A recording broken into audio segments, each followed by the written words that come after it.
আসসালামু আলাইকুম। প্রিয় দর্শক, আপনাদের সকলকে আমন্ত্রণ জানাচ্ছি অন্য মঞ্চের আলাপচারিতায়।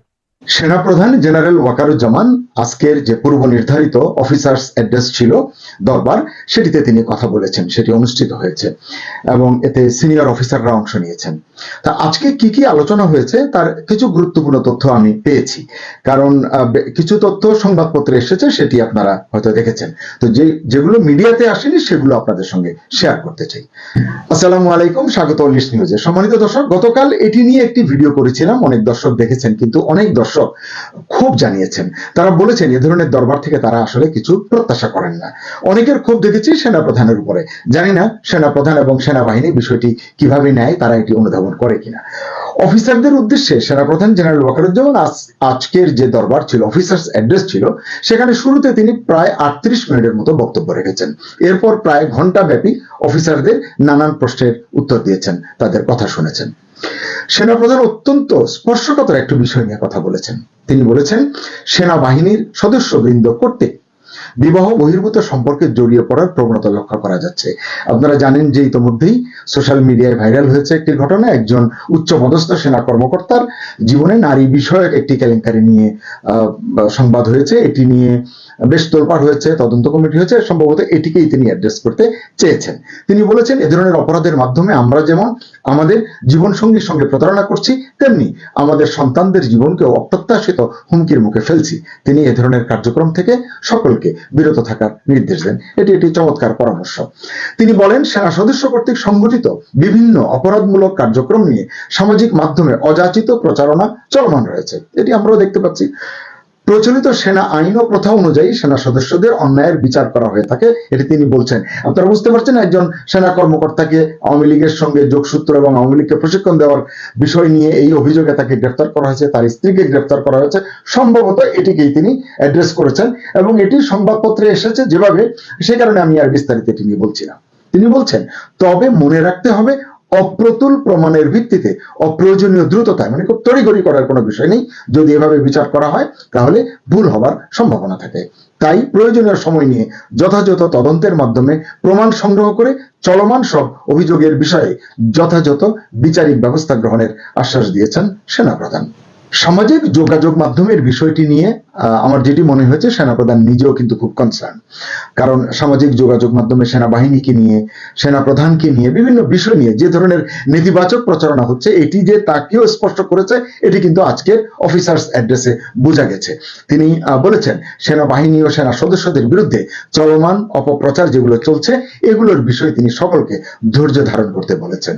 তিনি বলেছেন যে তারা আমাদের সন্তানের মতো, কম বয়সের ভুল হিসেবে চিহ্নিত করেছেন, ইমেচিউর আচরণ বলেছেন।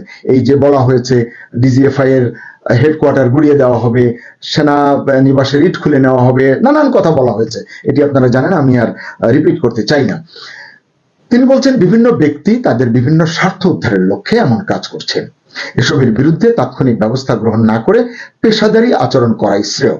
এতদিন পর্যন্ত এটি কিন্তু আমাদের সামনে এসেছে, আমরা এটি দেখেছি। অনেকে এটি নিয়ে প্রতিক্রিয়া ব্যক্ত করেছেন যে সেনাবাহিনীকে নিয়ে এমন করে কথা বলছে, সেনাবাহিনী কেন এত শান্ত, এত বিনম্র, এত নরম, পেছনে কি কারণ?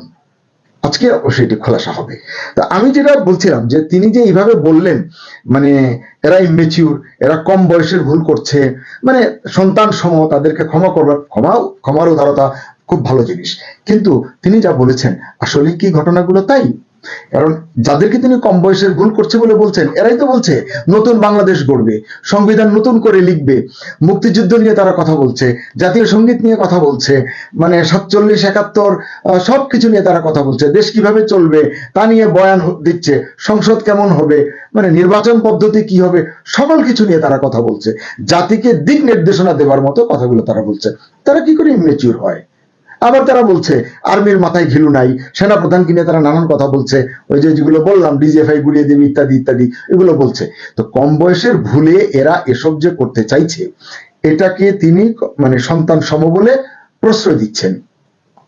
তিনি কেন দেখছেন না, বা কেন বুঝতে পারছেন না, বা কি কারণে আসলে এই বিষয়টিকে তিনি এড়িয়ে যাচ্ছেন, এটি নিয়ে আমাদের মনে কিন্তু প্রশ্ন ছিল, বা অনেকের মনে আছে। কিন্তু আমি এখন বলছি যে না, তিনি আসলে এড়িয়ে যাচ্ছেন না, এটা স্পষ্ট হয়েছে আজকের অফিসার্স অ্যাড্রেসে। কারণ আজকে তিনি বলেছেন এসব অপরাধ যথাযথভাবে লিপিবদ্ধ করা থাকছে এবং উপযুক্ত সময়ে সব দায়ী ব্যক্তির বিরুদ্ধে যথাযথ আইনি ব্যবস্থা গ্রহণ করা হবে। কবে এটি নেওয়া হবে আমি জানি না, কিন্তু এই কথাগুলো তিনি যখন বলেছেন অ্যাড্রেসে, তখন কিন্তু উপস্থিত অফিসাররা এবং যারা অনলাইনে ছিলেন সবাই এক ধরনের নীরবতা পালন করছেন, কেউ কোনো ধরনের প্রতিক্রিয়া দেখাননি। আমার তো মনে হয় এই নীরবতা থেকেও সেনা প্রধানের একটি বার্তা গ্রহণ করা উচিত। জানি না তিনি এটি গ্রহণ করেছেন কিনা। হয়তো তিনি এগুলো গায়ে মাখতে চান না, কারণ তিনি হয়তো জানেন সামনের গেম প্ল্যানটা কি, যেটা অন্য কেউ জানে না। একজন সেনা কর্মকর্তা তারপরও এই বিষয়টি নিয়ে অত্যন্ত আবেগঘন কিছু কথা বলেছেন।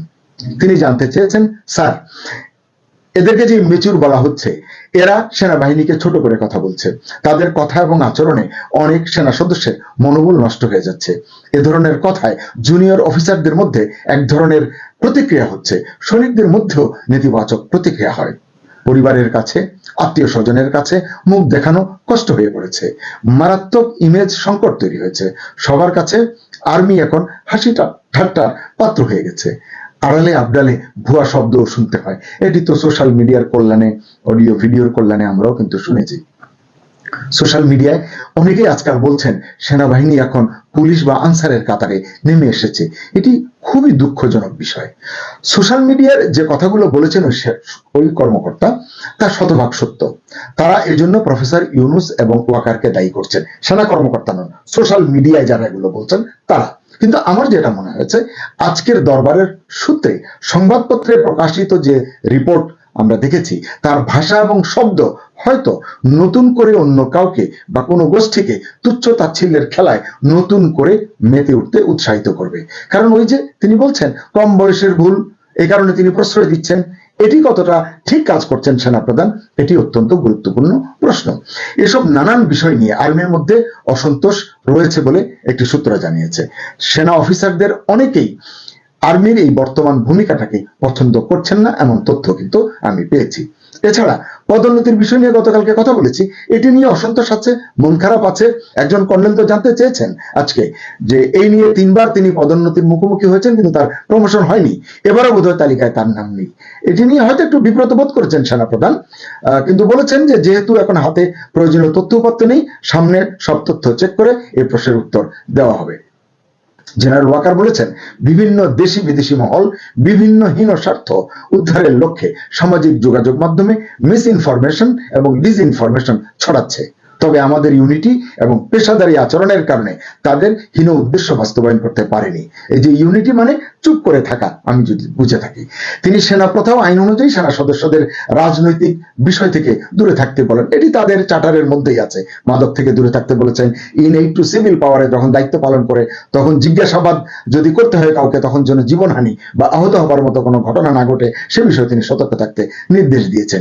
পরিবারের প্রতি অধিক যত্নশীল হতে বলেছেন, সন্তানদের সামাজিক এবং ধর্মীয় মূল্যবোধ নিয়ে গড়ে তুলতে বলেছেন। এ ধরনের অনেক কথা বলেছেন। এছাড়া অফিসারদের প্রশাসনিক অনেক বিষয় নিয়ে কথা বলেছেন, সেগুলো এখানে আলোচনা করে আপনাদের বিরক্ত করতে চাই না। তিনি বলেছেন সরকার নির্বাচনের প্রস্তুতি নিয়ে এগোচ্ছে, নির্বাচনে সেনাবাহিনী যেন নিরপেক্ষভাবে দায়িত্ব পালনের জন্য প্রস্তুত হয়, সেভাবে তাদেরকে তৈরি হতে বলেছেন। তবে আজকের যে দরবারে সেনা প্রধানকে বেশ রিল্যাক্স দেখা গেছে বলে উপস্থিত দু একজন সেনা কর্মকর্তা জানিয়েছেন। এটির জবাব হয়তো এমন হতে পারে যে ভেতরে যেসব সমস্যা বা জটিলতা ছিল, মানে আজ থেকে কয়েক মাস আগে দরবারে তাকে খুবই টেন্সড দেখা গেছে, এমন মানে আমরা তথ্য পেয়েছি, কিন্তু আজকে রিল্যাক্স ছিলেন, হয়তো সব ঠিক হয়ে গেছে। এর আগে আমরা দেখেছি তার চীন সফরে যাওয়ার কথা ছিল, যেতে পারেননি, তাকে যেতে দেওয়া হয়নি, এবার তিনি যাচ্ছেন। তার মানে কোনো একটা জায়গায় সমঝোতা হয়ে গেছে, সব মিটমাট হয়ে গেছে। মোটামুটি সংক্ষেপে এই ছিল আজকের মানে অফিসার্স অ্যাড্রেসের মূল বিষয়গুলো, যেগুলো সংবাদপত্রের পাতায় আসেনি। কিন্তু সেনাবাহিনীকে নিয়ে যে ধরনের ইমেজ তৈরি হচ্ছে জনমনে, মানুষ যেভাবে আনসার পুলিশের সঙ্গে তুলনা করতে শুরু করেছে, এই বিষয়টিতে নজর দেওয়া অত্যন্ত জরুরি। এবং দেশের এবং স্বাধীনতার এবং সার্বভৌমত্বের প্রতীক ভাবা হয় সেনাবাহিনীকে, সেই গৌরবটা যেন এই সেনাবাহিনী এই সেনা প্রধানের নেতৃত্বে না হারায়, এটি কিন্তু দেশের আপামর জনগণ চায়। তারা চায় সত্যের সঙ্গে থাকবে সেনাবাহিনী, ন্যায়ের সঙ্গে থাকবে সেনাবাহিনী, মুক্তিযুদ্ধের সপক্ষে থাকবে সেনাবাহিনী, আপামর জনগণের সপক্ষে থাকবে সেনাবাহিনী। সকলকে ধন্যবাদ জানাচ্ছি।